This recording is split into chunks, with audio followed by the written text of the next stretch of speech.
Un gain absolument énorme pour Réforme cette semaine, un gain aux dépens du Parti travailliste, le jour même où nous avons vu Andy Burnham, bien sûr, être annoncé comme le nouveau chef du Parti travailliste lors d'une sorte de couronnement. Aucun mandat concernant le poste de Premier ministre, quoi qu'il en soit.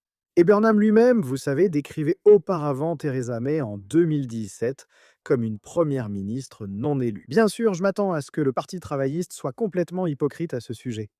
Le pays réclame à corps et à cri des élections générales.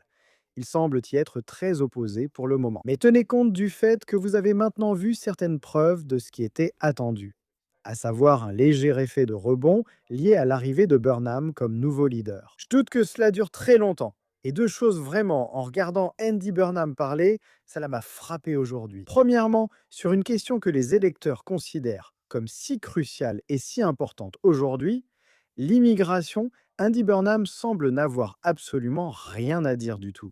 Et j'ai aussi remarqué que Burnham faisait sans cesse référence à une sorte de désindustrialisation des décennies passées. Je veux que les gens saisissent la logique qui sous-tend l'orientation politique que j'ai fixée pour qu'ils comprennent nos décisions et leurs raisons. Je suis catégorique. La Grande-Bretagne a pris une série de mauvaises orientations dans les années 80. Le pouvoir politique a été centralisé et le pouvoir économique a été privatisé.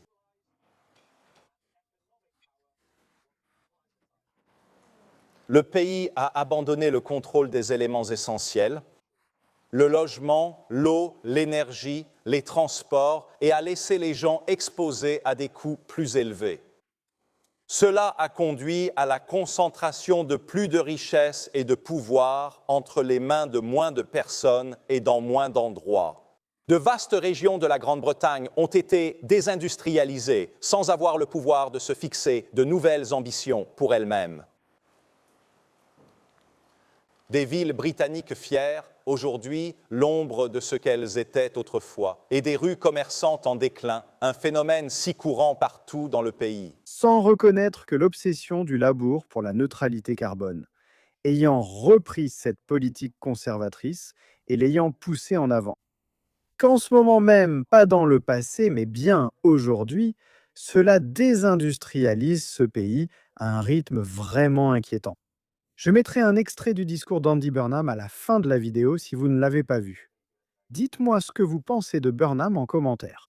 Mais en ce qui concerne les élections partielles qui ont eu lieu cette semaine, vous avez vu un résultat important pour l'élection partielle du commissaire à la police et à la criminalité du Norfolk. Avant cela, il y a eu les diverses élections partielles locales que nous avons vues. Et nous commençons dans le Cambridgeshire, où vous pouvez voir que le score de Reform a baissé, mais le parti conserve ce siège face à ce qui semble être un défi assez important de la part d'un candidat indépendant. À Stafford, les travaillistes ont conservé leur siège. Mais regardez ce pourcentage de voix pour les travaillistes qui a fortement chuté, avec Reform juste derrière en deuxième position et les conservateurs en forte baisse. À Peterborough, les Verts ont en fait remporté un siège au détriment du Parti travailliste. Et vous pouvez voir là que les Verts remportent ce siège avec Reform en deuxième position, les travaillistes troisième et les conservateurs quatrième. Dans le South Staffordshire, les conservateurs conservent ce siège, mais leur part de voix a encore fortement chuté. Et vous pouvez voir la Reform en deuxième position. Dans le Breckland, vous avez en fait un gain conservateur sur les travaillistes. Et regardez simplement ce pourcentage de voix pour les travaillistes qui s'effondre complètement. Et puis, pour cette grande élection du commissaire à la police et à la criminalité du Norfolk, voici ce qui s'est passé. Reform a ravi ce poste aux travaillistes. Reform est le seul parti à dépasser 20% des voix.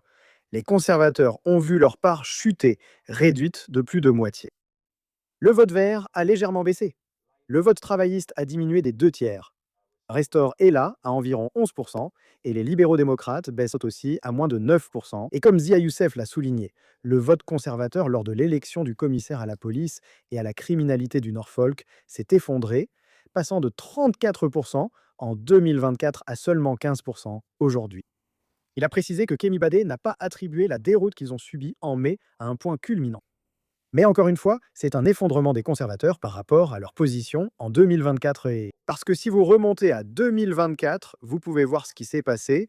C'est que les travaillistes ont remporté cela avec 35%, les conservateurs étant juste en dessous avec un peu moins de 34%. Et c'est vraiment le cas, n'est-ce pas? C'est encore un contraste frappant dans la fortune des partis conservateurs et travaillistes qui reculent tous les deux de façon constante lors des élections partielles. C'est un gain majeur pour Reform lors de cette élection partielle. Mais comme je l'ai dit, si vous n'avez pas vu Andy Burnham, le nouveau chef du Parti travailliste et notre prochain Premier ministre, qui va arriver bien sûr sans aucun mandat, dans un pays où la majorité des gens veulent désespérément voir des élections générales. Est-ce que Burnham aura le courage de convoquer ces élections ou va-t-il s'accrocher jusqu'au bout? Quoi qu'il arrive, je continuerai à vous donner les dernières nouvelles sur ma chaîne. Voici ce qu'Andy Burnham a déclaré aujourd'hui. Lentement, parfois de façon imperceptible, pendant 4 décennies, le pouvoir politique et économique s'est évaporé, quittant nos communautés dans chaque région et nation du Royaume-Uni. Si les collectivités locales ne contrôlent rien, alors que la richesse quitte le How can they connect people? Paye pour financer les loyers du leaves the country chasing secteur locatif privé via le système d'allocation et en payant l'hébergement temporaire de milliers de familles, comme ils doivent le faire ici à Londres et ailleurs dans tout le pays. Alors, comment allons-nous trouver l'argent? De l'argent pour la prévention et améliorer la vie. En réalité, nous ne le pouvons pas. Et si nous n'avons pas un contrôle public suffisant sur le coût des produits essentiels, comment pouvons-nous contrôler l'inflation, les dépenses publiques et le reste de l'économie? La droite utilise l'expression « reprendre le contrôle », mais ce sont eux qui l'ont cédé au départ.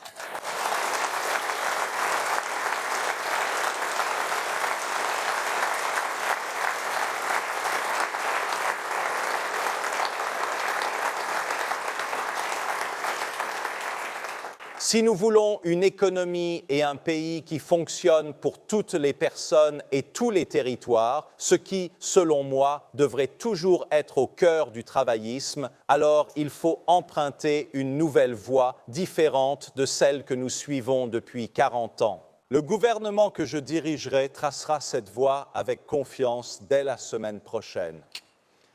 Et c'est pourquoi ce changement aujourd'hui est le moment le plus significatif de notre vie politique depuis 40 ans. Cela nous mènera vers un pays où la vie est plus abordable et où tout le monde et tous les territoires sont tirés vers le haut par rapport à là où ils sont maintenant. Et, Congrès, c'est mon 4e engagement envers vous. Je le pense vraiment quand je dis tous les territoires. Je serai un leader pour le Nord, le Sud, l'Est et l'Ouest, pour l'Écosse, le Pays de Galles et pour l'Irlande du Nord.